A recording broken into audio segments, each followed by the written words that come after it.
Magandang araw sa inyo lahat. Ako po si Banat Bay at eto na nga, pag-usapan na ho natin ang mga salot sa lipunan. Yun dapat hindi na ho makaulit. At dahil alam naman po natin nagkakalat lang ho sa Congress o kung hindi naman sa Congress ay sa Senado. Alam nyo po mga kababayan, matindi po ang banat po ni VP Sara Duterte dito sa isa na namang congressman na si Congressman Santo Papa. Ay, hindi pala Santo Papa, Santo Mama pala, Santo Mama.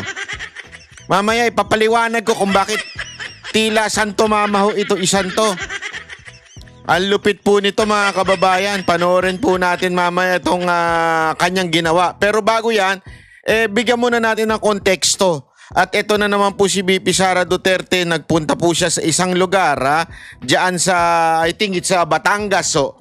At nangampanya ng Duterte at meron din ho siyang ikinampanyang congressman na kandidato, di ba? At meron ho siyang sinabi doon sa isang congresswoman na kalaban nito. Panoorin po natin Naku, wag ho kayong kukurap dahil napakatindi ho ng binitawan ni VP Sara Duterte dito O, pasok, madam. Yung tipo ng tao na nagkamali tayo. Oh, parang tayo daw yung tipo ng tao nagkamali tayo, di ba? Nagkamali. Aminado naman lagi dyan si VP Sara Duterte. Na piniling representante ng ating distrito. Ayun. Di po ba? Yung asawa ay may rape case. Naku po, yung asawa daw ay may rape case.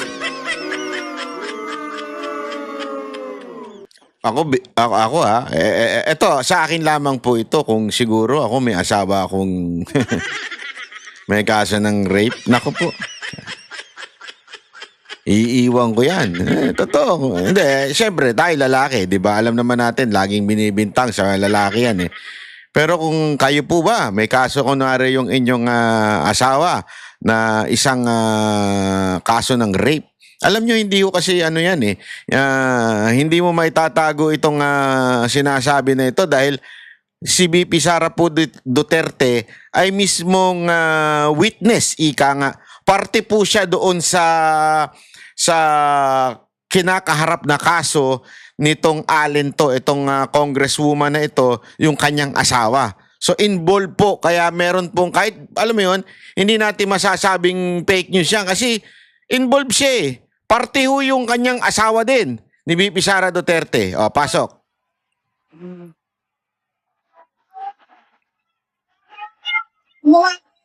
Siya sa asawa ko. Lumapit daw siya sa asawa niya na isang abogado. Pasensya na sa audio Sinubukan natin yung best natin makakuha ng edit na maayos hindi talaga natin makakuha. Kaya nung inedit ko po ito medyo naayos naman pero may mga hindi pa rin maintindihan words.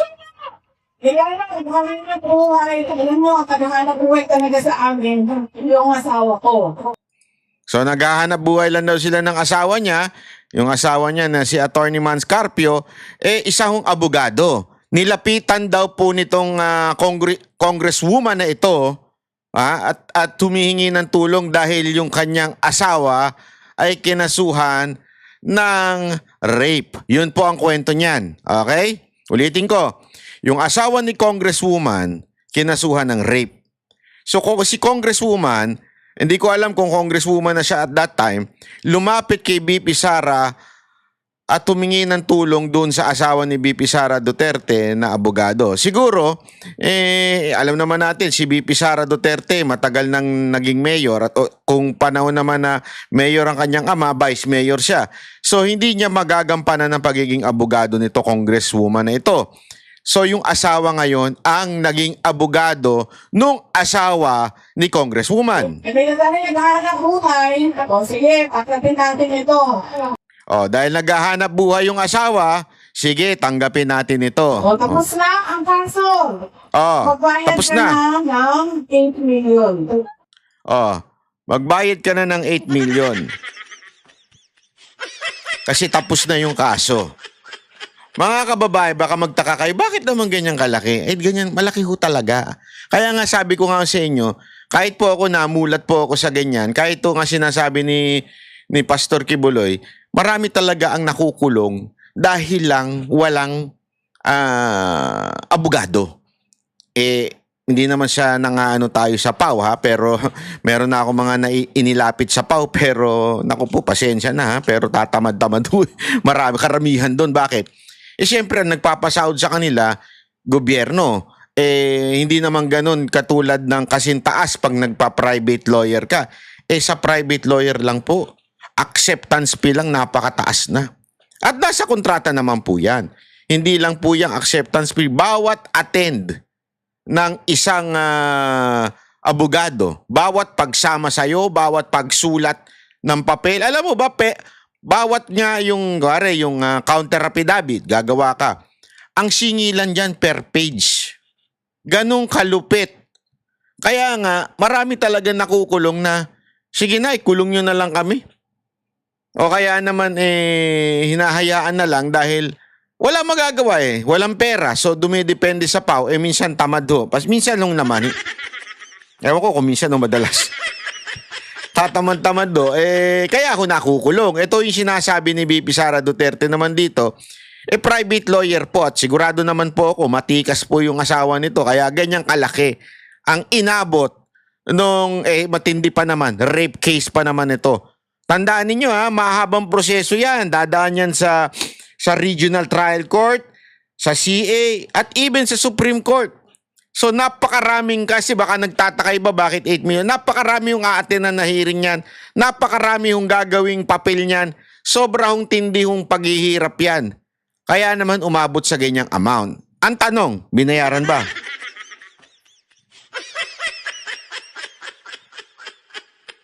Sana pala pinabayaan nyo na lang makulong. Ilang beses, siningil, hindi na bayad. Ilang beses siningil na hindi nagbayad. Grabe. Naalala ko tuloy may mga utang sa akin. Hayop. Nasunugan. Binagyo. Nagkasakit. Ang buong pamilya. Utang ng utang. Wala problema eh. Sige, pagka meron naman tayo, bakit hindi? Ngayon wala na talaga ako. Nasaid na ako. Baka mamaya may mga mag-message yan. Nangungutang kami ba? Wala na, said na. Kakautang lang ni J. Guevara.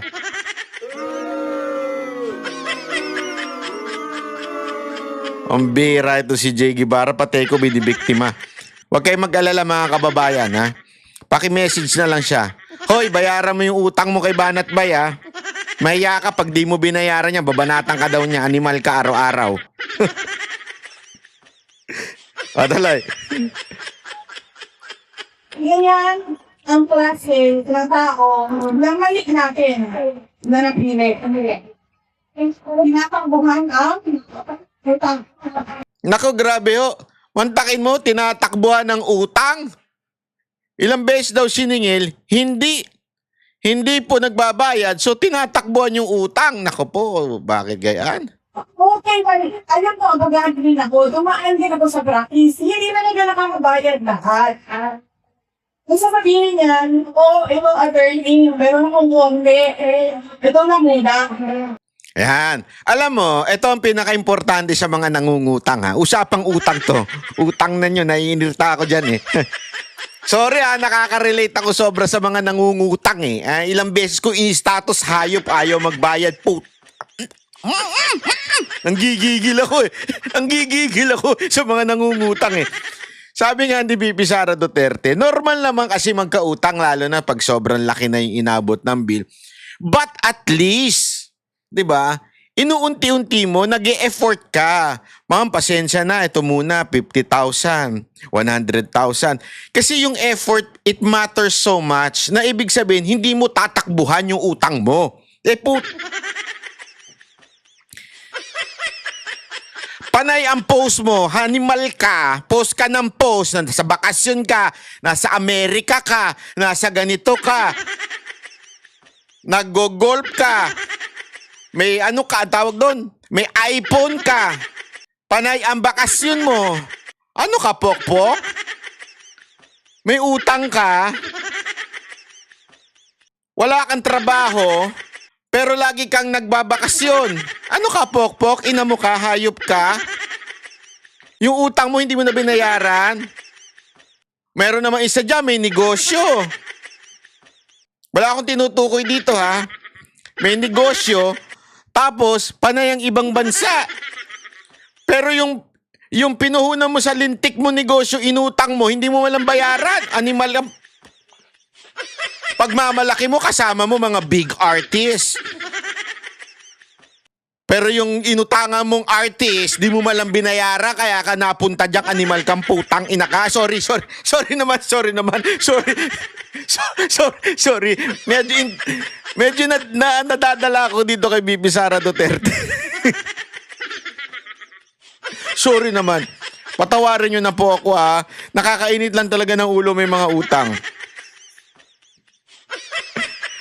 Alam ko, marami sa inyo nakaka-relate. Oh, di ba? Itaas nyo ang kamay nyo, wag kayong pa magpanggap diyan.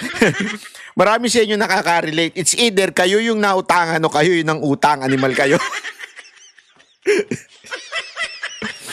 Hindi, totoo. Sino dito ang mga inutangan? Taas ang kamay.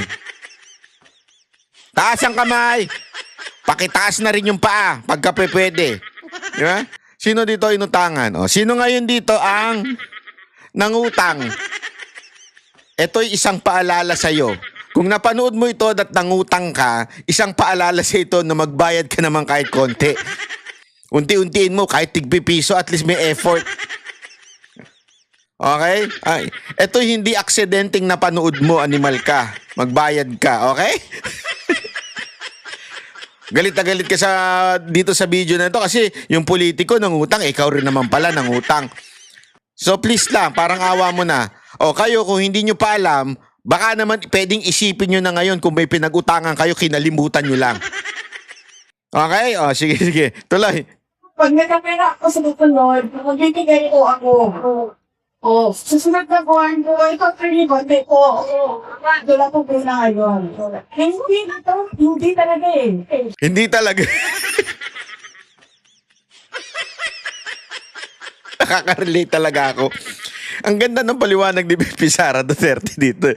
Kahit man lang unti-unti, isang buwan, pagkatapos susunod na buwan, yung effort lang na, huwag ka mag-alala, hindi kita tatakasan ito, bayad. Piso, 2 piso, 3 piso, 5 piso, hanggang umabot ng 8 million. Diba? Hindi talaga, sabi ni BP Sara Duterte. Hindi talaga. Ito pa matindi. Kunwari, walang nangyari. Ayop. I can relate talaga. Yung parang walang nangyari. Ang saya-saya sa Facebook. Panay ang post. Panay ang post ng mga pinagpala.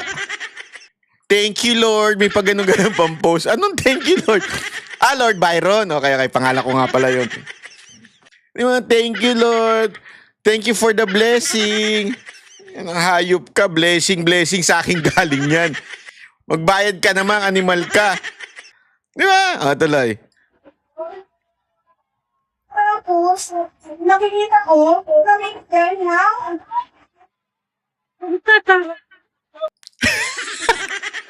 Tapos makikita daw niya namimigay ng pera. Ito ba yon? Yan. Habang piniplay natin yan.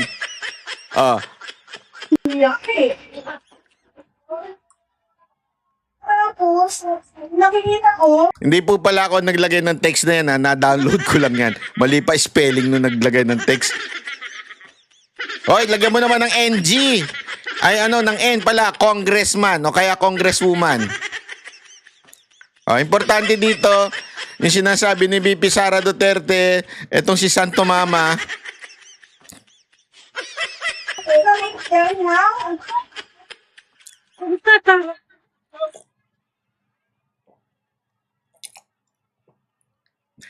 Alam mo, dun sa crowd yan, ang lakas ng tawanan dyan eh.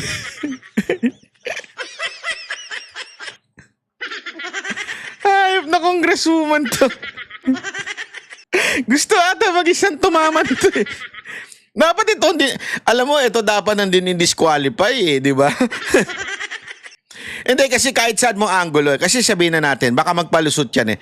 Hindi naman nangyari yan during the campaign. Malamang, alam mo yan ang pupunto nila eh. Ayan ang kanilang kahit naka-campaign t-shirt siya ha, malamang siya malamang, yan ang i-defend nila. Wala pa namang campaign, di pa naman start ng campaign period, so okay lang. But still, mali pa rin po yan, di ba? Epal pa rin po yan. Anong pinamimigay mo? Di ba? Ayuda. O sige, ayuda. Bakit kailangan kang pumapil? Di ba dapat ang nagbibigay niyan yung national government? Hindi mo trabaho yan. Hindi lang sobrang epal niyan. Pero alam ko naman, pag titingnan natin, di ba, naalala niyo yung anti-epal law na ni Miriam Defensor? Alam ko, batas na yun eh. Tignan natin, wait lang Chotomate ko dasay, ha? Wait. Anti-epal law when it was passed, ED. Ayan. Ayan. Republic Act number 10924 is commonly mistaken as anti-epal law but to clarify. Ayan. Ayan yung mga kaepalan. Ayan. House Bill number 1799. It was filed in 2010, passed in the House ng 2012. So, however, 2016, ayan. Tama, Pati si Pangulong Duterte issued a strong anti-epal directive. Di ba? So, ibig sabihin, batas din po yan. Yung ganyang kaepalan. Although the anti-epal law, just to be clear para hindi tayo ma-misquote ng iba dyan, ito yung tungkol sa paglalagay yung paglalagay ng pangalan and faces on government-funded projects. Okay? Kaya nga actually, this is worse. Bakit? Yung anti-epal law, which is yung tinatawag nating Republic Act 10924, ang nilalagay doon ay yung bawal kang ilagay mo yung mukha mo sa mga proyekto ng gobyerno. Okay. Ano ang espiritu ng batas na yun? Which is, dapat ang proyekto ng gobyerno ay para lamang po sa bawat Pilipino at hindi mo dapat gamitin yan para ma-promote ka. Okay? Dahil hindi mo pera yan ng taong bayan, tax galing yan. Di ba? So, how much more ito? Ito'y isang proyekto ng ating gobyerno, ang ayuda, IEX, TUPAD, whatsoever. Any form of ayuda is a project from the government. Mas malala ito. Hindi lang picture niya nilagay. Pati yung kamay niya ipinato. Gago! Di ba? Kanya-kanyang kaipalan yung iba namimigay na nga lang di ba? Inaabot. Yun, epal na yun. Ito mas pinakamatinding kaipalan. Ito ang reyna ng epal. Mantakin mo talaga binabasbasan niya. Kaya tuloy si Bibi Sara Duterte dito. Talagang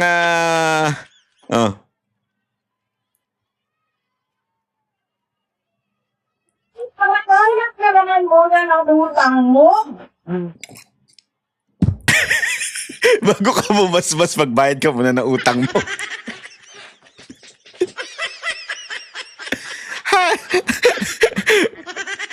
Magbayad ka, bigay ka ng bigay sa ibang tao, hindi ka papalabayad ng utang. Ito yun na naman kayo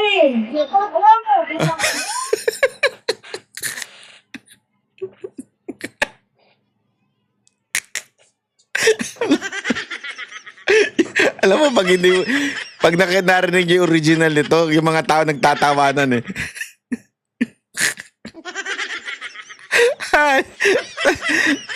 Ewan ko na lang sa inyo dyan sa mga taga Batangas pambira kayo. Pag yan, ibinoto nyo pa. Ang tanga niya ninyo. Ilan masasabi ko sa inyo? Kung saan man disandali, tingnan nga natin kung anong distrito nito ni Congressman Luis Tre. Ayan. Congresswoman Luis. Ay, hindi. Tama. Ito, Luis Tro. Ayan. Ito. Batangas 2nd District, ha? Pag ito ibinoto nyo pa, mga taga Batangas, 2nd District, kung ito iboboto ninyo, ang laki ninyong mga tanga. Pasensya na po, masakit pakinggan. Pero, mantakin mo, pera ninyo yan, tax ng bayan yan. Ano to, binabasbasan pa? Anong klaseng kalokohan to? Pari ba yan? Santo Mama ba yan?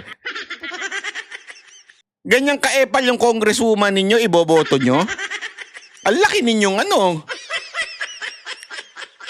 Yeah, sorry po pasensya na mga taga, wag nyo namang iboto na ulito. Siguro noong una nabudol tayo, walang problema. Hindi kasi nailabas ho ito. 'Di ba? Ibig sabihin, hindi po ito naibulgar. 'Di ba? Pero ito, ngayon, binubulgar na ni BP Sara Duterte, etong ganitong klase ng congresswoman nyo, pag nagpabudol pa kayo, ewan ko na lang. Ewan ko na lang talaga. Yeah? Pag nagpabudol pa kayo, ewan ko na lang talaga. Tuloy. Ako ang inang, ako ang pare. Ako ang pare. Ako ang inang, ako ang pare. Ako ang ninang? Ninang ba yun? Naglaw. Ako ang ninang, ako ang pare. Ako ang ninang, ako ang pare.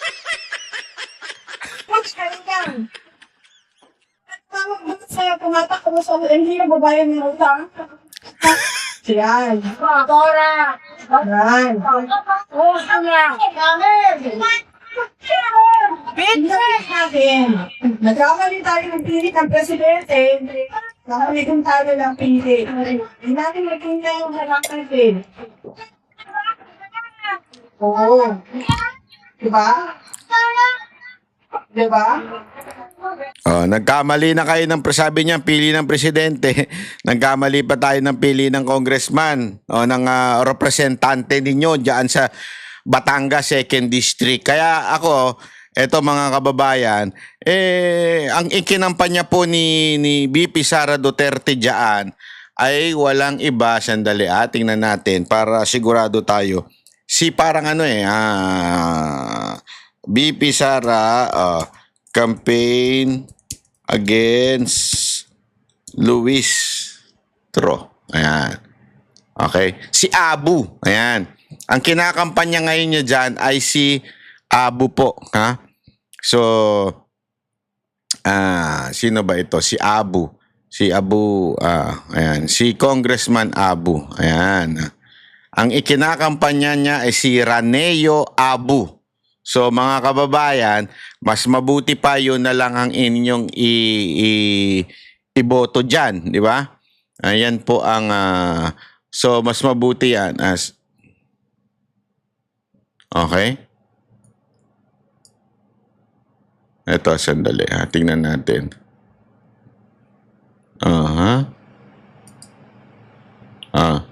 Si Pitch for, yan, tama, okay. So si Batangas lawmaker Raneo Abu.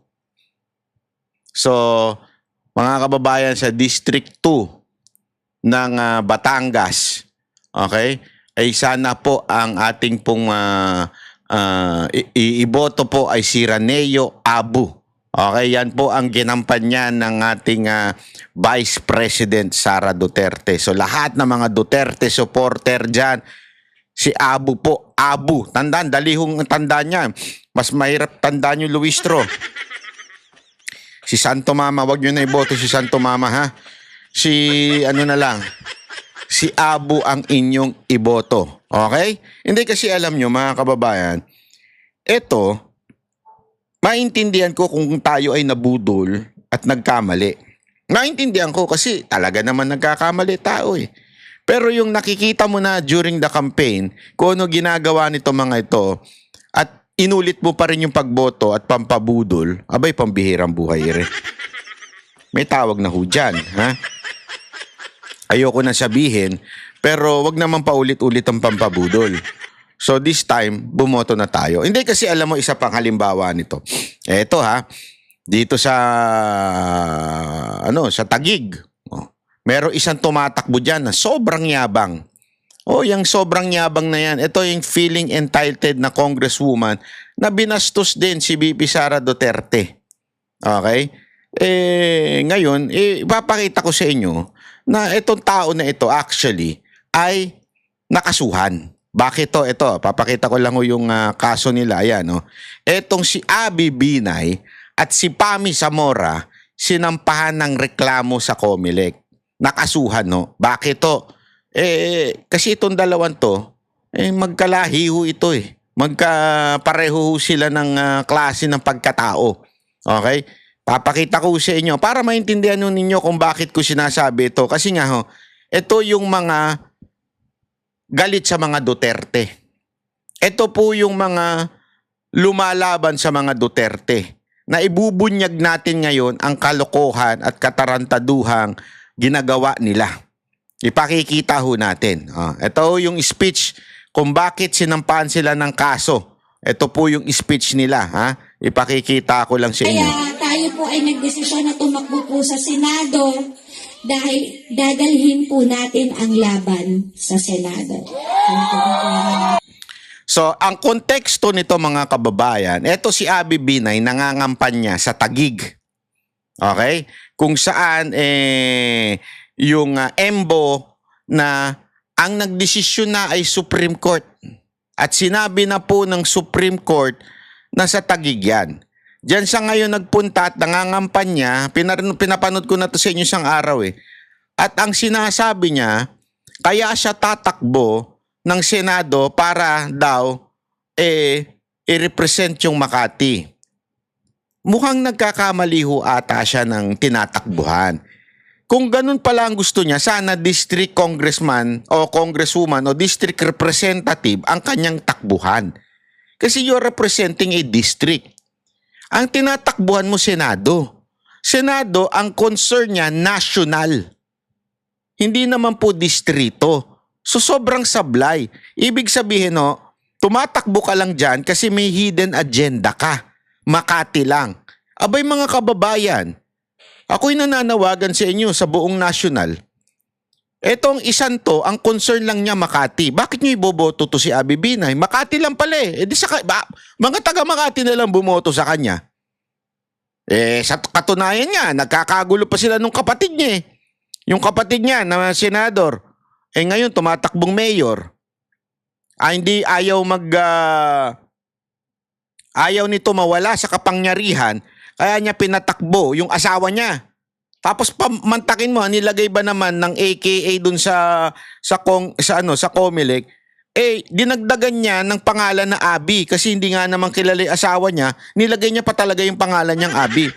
Ganon sila ewan ko kung anong tawag mo dyan, walang delikadesa, walang honor eh. Mantakin mo, nag-aaway sila ngayon doon dahil tumatakbo si Abby Binay, yung asawa niya, at saka si Dancy Binay na senador. Ang nangyari kasi, hindi na pwedeng, I think, hindi na pwedeng tumakbo si Nancy Binay. Kailangan niya na magpahinga for Senate kasi may certain period lang yan eh. Dapat pahinga ka muna. So ang ginawa niya, tumakbo na lang siya na mayor. Ibig sabihin, ayaw din mawala sa posisyon. Ito naman si Abby Binay, tapos na rin siya ng 9 years. Kasi tatlong term ng pagiging mayor, tatlong term na 3 years, so 9 years. Tapos na rin siya. Ayaw din bumitaw sa posisyon. Masyado ng lulong. Lulong sa kapangyarihan. Kaya na lang, tumakbo po siyang senador. Ibig sabihin hindi ang dahilan niya ay gusto niya magsilbi sa taong bayan. Ang dahilan niya ay kailangan niya lang ma-maintain yung power. At ito nga po yung power na sinasabi na kaya nga niya binobola itong mga taga Makati para actually mga taga-Taguig na ngayon yan para po para alam mo yun, para lang i-represent ang Makati. Nakakahiya, di ba ho? Yan ang dahilan mo para ka tumakbo sa being senador? Kasi di naman pwede siya lang nasa Senado, di ba? Oo. So yan ang motibo niya kasi siya lang daw nasa Senado. Sino yon? Si Peter Cayetano, si Alan Peter Cayetano. Kahit dalawa pa sila. Dahil dalawa pa sila, si Pia Cayetano. So sa madaling salita, tumatakbo siya dahil inggit. O kaya tumatakbo siya dahil lang gusto niya na may power din sila. Power lang talaga eh. Mamaya papakita ko sa inyo kung bakit anti-Duterte ito. Kaya-kaya natin yan. Kaya yan! Para talagang demonyo. Kaya-kaya natin yan! Yeah. Ewan ko nga ba mga politiko ngayon? Dahil ang magiging kasama, kasangga, kaibigan po natin na kailangan po natin na may counterpart ako sa Kongreso ay ang isang Pami Zamora. Ayan, pinopromote niya na si Pami Zamora. Bakit? Okay ba? Okay? Ha? Si Pami Zamora po ay aking kinakapatid. Ayo, kinakapatid. Kaya pala. Kaya naman pala. Ha? So mamaya po, magsasalita po si Kong Pami. Papakitaan niya kayo ng mga limpak-limpak ng pera dahil marami siyang pondo. Yari ka, Pami. Papakitaan niya kayo ng maraming pera? Kasi marami siyang pondo. Bakit kaya marami siyang pondo? Bakit limpak-limpak ang salapi niya? Ako alam ko kung bakit. Sa tingin ko ito'y aking opinion lamang. Sa tingin ko kaya malaki ang kanyang pera, limpak-limpak ang kanyang pondo. Hindi po ako nagsabi Iyong kumare, yung kinakapatid mo, ay dahil siguro dito. Unang-una, the presidency of 2022 was mine already. Na nanalo na ako sa surveys, lahat ng tao solid na, united na for my candidacy. Pero I gave it away because I felt I had to do some other things other than being president of the Republic of the Philippines. Would you like to comment on that? Then why didn't she run? Ayan na, ito na yung medyo may pagka-condescending na bastos. Bakit di siya tumakbo? Ganun eh. Why siya? Ugali nito parang spoiled brat eh. If she had it in the bag, she should have... Dapat tumakbo siya.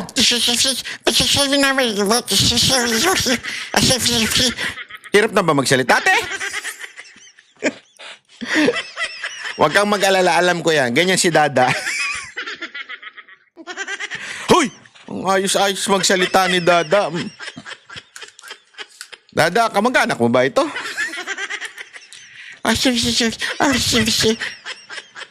Pasosyal kasi masyado. Tagalogin mo lang, te. You know, I mean, 2025 na eh. Di ba? Ngayon mo pa sasabihin yan. Ngayon mo Sana sasabihin yan? tumakbo siya. Di sana tumakbo siya. Yung presidency, kita naman nating lahat sa history, destiny yan. Kung talagang para sa kanya yon, then dapat para sa kanya yon. Ganyan po kabastos ito. Sorry, kasi diba, I mean, what was that statement for? Then she should have filed to be president, to run for president, but she didn't. She filed to run for vice president, and now she's our vice president. So, that's what it is. That's what it is. Yun siya. Yun siya. That's what it is. Pasosyal kasi, te. Eto po mga kababayan, pinapakita ko lang sa inyo. Isa ho ito sa mga bataan. Kasi ito yung time na dinidinig po yung kanilang pagbibintang diyan sa kamera. Kung matatandaan ninyo yung pinamumunuan ni Chua. Ito po yung time na yun eh. At lagi sila nagpapapresko, nagpapakwito mga ito. Kasi baka dahil sa pondo. Hindi natin alam, di ba? Hindi natin alam kung ito ba ang dahilan kung bakit maraming pondo si ating. Hindi, sa tingin ninyo, ito ba ang dahilan? Kasi ang bali-balita ito sa kamera. Sa totoo lang, hindi po, ang nagsabi po sa akin ito, mga congressman, kailangan sumipsip ka, bumanat ka kay BP Sara Duterte kung gusto mo ng pondo. Tapos naalala ko yung sinabi ni Abby Binay. Eto, maraming pera at maraming pondo. So naalala ko yun. Naalala ko tuloy ito. Sabi ko, hindi kaya totoo yung sinasabi ng iba? Mga kongresista natin, sinasabi nila na maraming pondo pagbabanat ka kay BP Sara Duterte. Gago! Ano sa tingin ninyo mga kababayan? Yung kaya ang dahilan kung bakit maraming pondo ito si Zamora?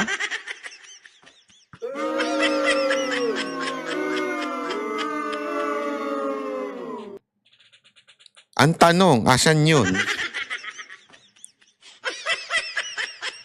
Kaya ka tuloy na dedemanda, te. Ayan, kaya ka na dedemanda. Apple na lang kulang. Hindi, kaya ka tuloy na dedemanda eh. Kasi, etong si Abby Binay, pinagsasabi niya pa na, ito, maraming pera ito. May pondo kayo. Ay, may maraming pondo ito. Ito. Kaya tayo po ay nagdesisyon na tumakbo po sa Senado. Dahil kaya natin yan. Dahil ang magiging kasama Kongreso ay ang isang Pami Zamora. Okay ba? Okay? Ha? Si Pami Zamora po ay aking kinakapatid. Ha? So mamaya po, magsasalita po si Kong Pami. Papakitaan niya kayo ng mga limpak-limpak ng pera. Dahil marami siyang pondo. Yari ka, Pami. So, papakitaan niya kayo ng maraming pera. Ay, naku po. Don't tell me na hindi pang-aakit yan. Kasi ang pang-aakit po ang datingan yan, di ba? Ang tanong, may gagawin kaya ang Comelec?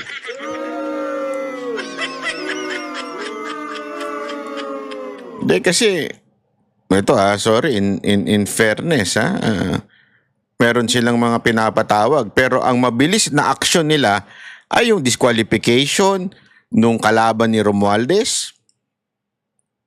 Pero yung issue nga, di ba? Yung issue kay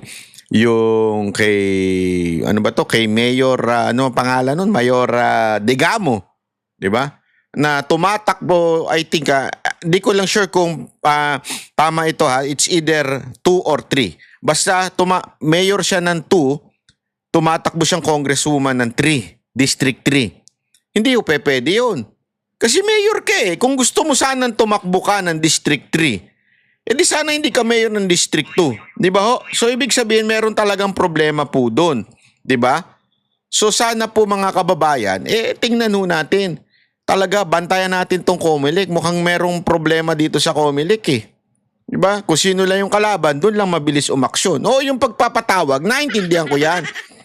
Pero yung bilis ng aksyon, naku po. Iba yung aksyon aksyon ng decision. Ang dami pa pong pending na dapat dinidisqualify. Kasama na po dyan yung kay Mayor Degamo, diba? Dapat dinisqualify na yan.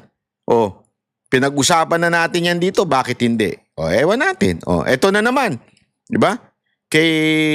Itong si Congressman Zamora, Congresswoman Zamora, at saka itong si Abby Binay, yan, lantaran na nang-aakit ng pera. Maraming pera yan.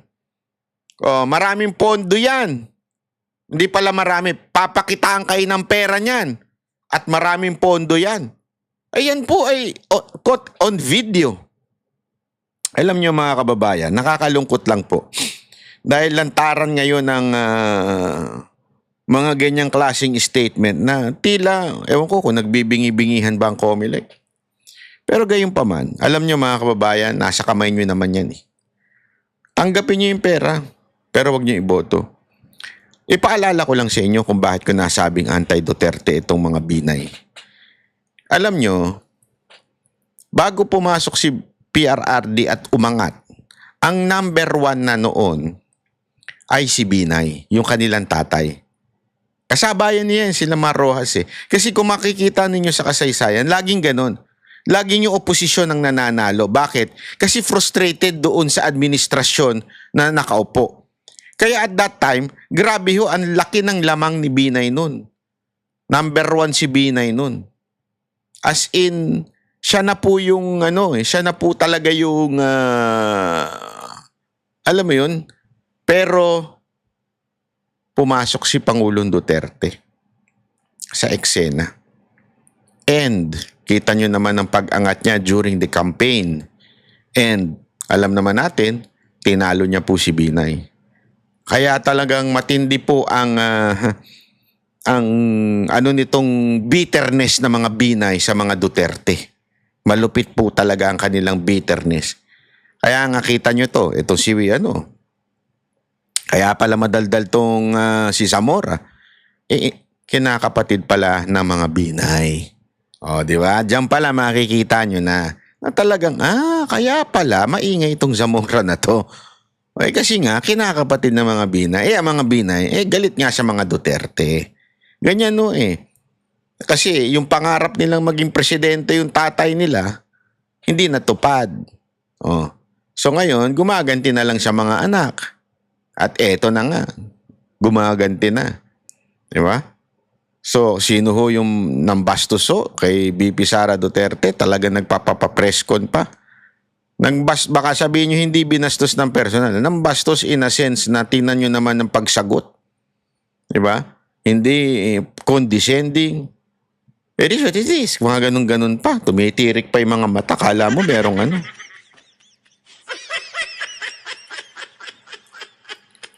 Kasi nga, ano po ni Binay. Kaya mga kababayan, ako po nananawagan sa inyo, Ako nananawagan po sa inyo. Sana naman, wag po natin iboto to si Binay, si Abby Binay sa Senado. Ayan ay sigurado tayo, hindi yan magsi-second thought na i-impeach si BP Sara Duterte. Ito na nga lang niyang yung kanyang kinakapatid, ang daldal na against BP Sara Duterte. Wag na rin po natin iboto yan si Zamora. Alam mo naman si Zamora. Ewan ko ba? Obvious naman ang galawan nila anyway, maraming salamat po. Kita-kita po ulit tayo sa susunod na ating video. Don't forget to subscribe and follow and share, like, everything. Kung ano mapindot nyo dyan, pindutin nyo na. Maraming salamat po. Ako po si Banat Bay. Yan ang Banateros, boses ng ordinaryong Pilipino. Banateros ay walang makaka